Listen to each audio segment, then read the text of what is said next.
దాంతేల పట్టణం సాయిబాబా నగర్లోని Srisailam high school మరియు భారతీ బీఈడి కళాశాలలో అంతర్జాతీయ యోగా దినోత్సవాన్ని అత్యంత ఘనంగా నిర్వహించారు.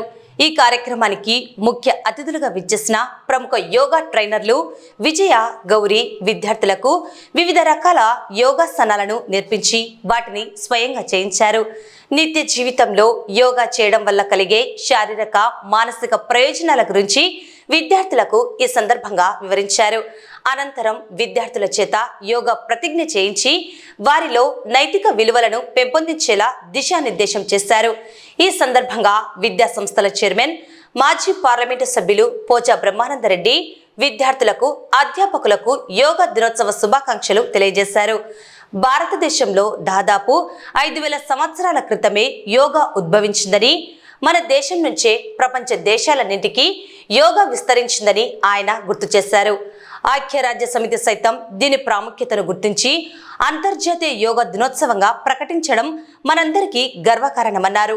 ఈ కార్యక్రమంలో special officer Murali Krishna Rao, principal Srinivasa Reddy, head master Nabi Saheb, కళాశాల అధ్యాపక బృందం మరియు భారీ సంఖ్యలో విద్యార్థిని విద్యార్థులు పాల్గొన్నారు.